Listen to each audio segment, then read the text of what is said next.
Hi guys, welcome to day 65 of 100 days 100 directors and the best movies. நம்ம இன்னைக்கு யாரை பற்றி பார்க்க போனோம்னா, ஒரு சாதாரண ஒரு போலீஸ் வந்து ஒரு கைதியை வந்து எஸ்கார்ட்டுக்கு கூப்பிட்டு போவாங்க. இது ஒரு ஊர்லேருந்து இன்னொரு ஒரு கோர்ட்டுக்கு கூப்பிட்டு போவாங்க. அதுக்குள்ளேயே ஒரு சுவாரஸ்யமான கதையை, திரைக்கதையை தொய்வே இல்லாமல் சொல்லி ஒரு மிகப்பெரிய வெற்றி படமாக முதல் படத்துலேயே கொடுக்க முடியும்னு நிரூபித்த டேரக்டர் தான் நம்ம டேரக்டர் சுரேஷ் ராஜகுமாரி சார். நம்ம வெற்றிமாறன் சாரோட ஏடியா ஒர்க் பண்ணால் தான் வரும்.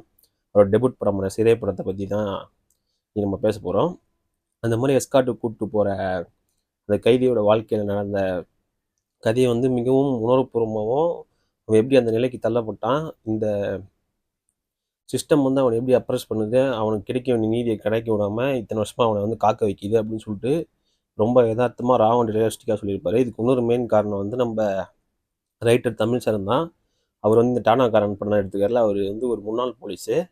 அவர் வந்து போலீஸாக இருக்கும்போது அவர் இந்த எஸ்கார்ட்டில் பார்த்த சம்பவங்கள், அவர் கேள்விப்பட்ட விஷயங்கள், அவர் கூப்பிட்டு போன அந்த கைதிகளோட அனுபவங்கள் அதெல்லாம் வச்சு எழுதியிருப்பார் நம்ம சுரேஷ் ராஜகுமாரி சார் கூட. சுரேஷ் ராஜகுமாரி சார் இந்த படத்தை வர கேரக்டர்ஸ்லாம் கமர்ஷியல் இதில் அணுகாமல் ரொம்ப ரா அண்ட் ரியலிஸ்டிக்காக அணுகியிருப்பார்.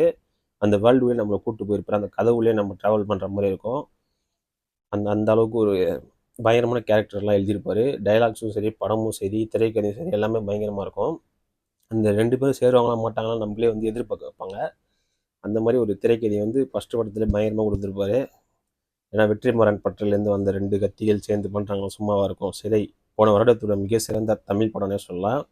கண்டிப்பாக பார்க்கலாம், போய் பாருங்கள்.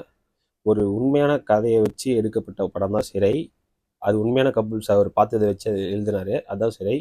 கண்டிப்பாக போய் பாருங்கள்.